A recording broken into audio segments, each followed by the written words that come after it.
I'm TK Lee, and welcome to my home, or a small portion of it that I was able to make presentable. The pandemic has not been kind to keeping house, but I think this is okay, maybe, or whatever. This is me. This is who I am. Just an assortment of junk that you put a slap of paint on and hope it looks pretty. I am very honored and but it's a privilege really to be a part of the panel of poets that have been bringing you works of Tennessee Williams and of their own throughout this festival. And I'm sort of tickled that I get a double sense of duty here because I'm also this year's Tennessee Williams Scholar. And you'll see why that matters in just a second. But I'm on faculty at the Mississippi University for Women in Columbus, which is where Tennessee Williams was born. And so really I am living my best life, I think. Couldn't be happier, and I'm so thrilled to have an opportunity to share some of my work and his with you, especially his as a poet. A lot of people don't put poetry and Tennessee Williams in the same conversation where it pertains to poems. Certainly in his playwriting, that sense of poetic language is very palpable. But his poetry has been quite inspiring to me for many years. He didn't write a whole lot of it. I think it might equal 2 volumes. But I feel such a kinship with him already as a poet and playwright and short story writer in the vein of Southern Gothic, that it's no task at all for me to be asked to share something with you. It's not just one of my favorite poems of his, it's one of my favorite poems ever. And it's very conversational and it's accessible in a way that if people knew, perhaps they would look at his work, new people coming to his work with different eyes. So maybe I can impart some of that to you. And then even though we didn't have to connect our poems to his, I felt as the scholar I should probably try to make it a slightly more academic exercise. And so I will, if you will indulge me, it won't take it much longer. It won't take any longer really than the others you've been listening to. I'm going to connect my 2 poems and sort of tell you why. So I think I did all I needed to in the introductions. I'm also the author of several plays which aren't available yet in print, although depending on where you are in the country or the world, you might be able to catch a reading of one or a production of one. But I do have one book of poetry out, To Square a Circle, and I have a new book coming out entitled Scapegoat, or a chapbook, which this poem I will read to you in a moment is included in, or it is at the moment. We haven't gone through the last round of edits.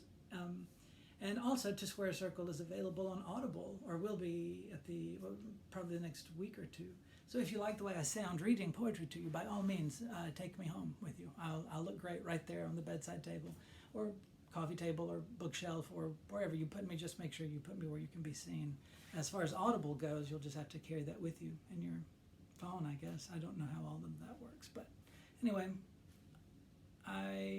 let's get started, right? I'm rambling. I have a script and I'm not even following it. Tennessee Williams is a touchstone for me, and it's exciting to talk about. And it's hard to do it in just like 10 or 15 minutes.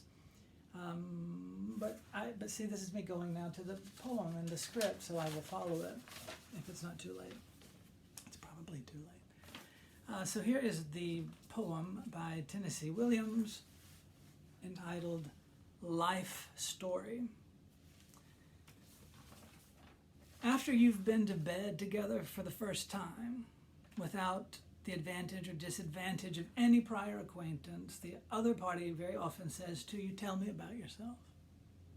I want to know all about you. What's your story?" And you think maybe they really and truly do sincerely want to know your life story. And so you light up a cigarette and begin to tell it to them, the 2 of you, lying together in completely relaxed positions like a pair of rag dolls, a bored child dropped on a bed. You tell them your story, or as much of your story as time or a fair degree of prudence allows, and they say,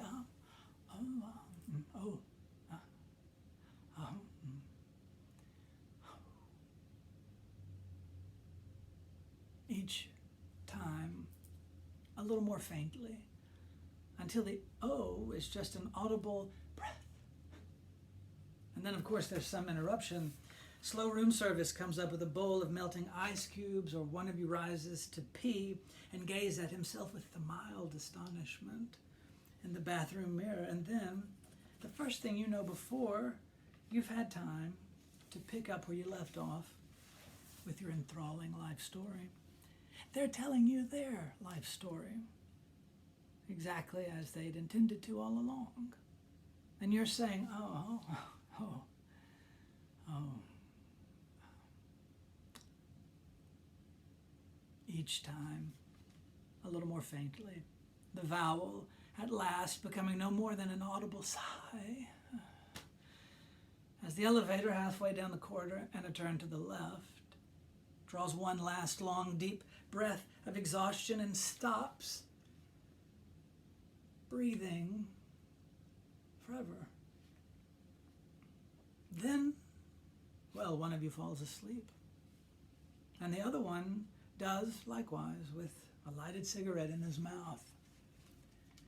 And that's how people burn to death in hotel rooms. He gets you there, doesn't he? It's such an easy poem, really. In a lot of ways, on the surface, it's not complicated. It's inviting you in. It's telling you what it's doing. It's making you aware of its presence. It's treating you like the company you are. But at the end, it sort of begins to darken a little bit, and then you become less like company and more like a voyeur. And I think that's perfectly fitting for what Williams does in this poem, which I think is catapulted into the rest of his canon. And it's sort of this, I don't know, the sense of the decadent in the language, but it's rooted in ennui. That's a sense of boredom that the persona, speaker, narrator, whatever, Williams, right? He's one of the few, I think, American authors that you can safely always say he is the subject of his own work.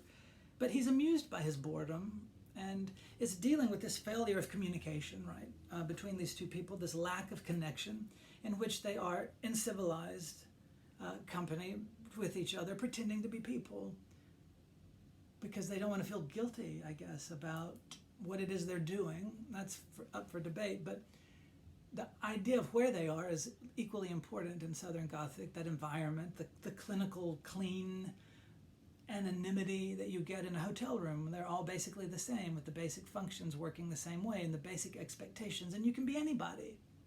You can stand out easily when everything looks the same, when everything is uniform. That same failure to connect is evident in the poem I'm going to share with you as well, also about two gay men, which we are assuming, but two people, but that are thrown a life together in a way, and they've been pretending to be people.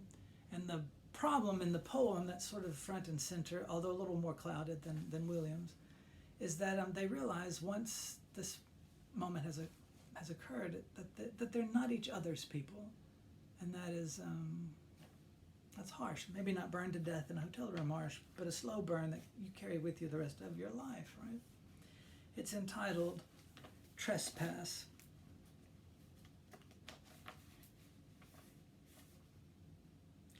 This is how true stories begin. We were not in love. We were not that kind. Where true stories end, following behind false disclaimers such as we were nothing but whole and lovely men who happened to be standing in the way of a similar mind. Well, isn't that the real tragedy, that is how it always goes? No, I'm afraid it's much worse than that. These two complete and welcome men necktied to 1,000 mosquitoes, a chicken-wired haze. They couldn't see to count how many Canada geese, how many deer, half-acred in the way back. It felt where the family land kept too close to the river, which didn't belong to anybody, where the family land stood too near the cut-off hymn of another long day, left alone to pick at the scab of its gloaming. It was that moment where the one in the glasses, barbed wire caught on his shirt, rambled on about Dunn's My Last Duchess. He told the other one with the backpack that wasn't hurt that he wasn't either. It was rust-dulled, the barbed wire. And then, no, Keats, hold on, wrote My Last Duchess. And then, no, Browning did. – Robert Browning, not Donne, Keats.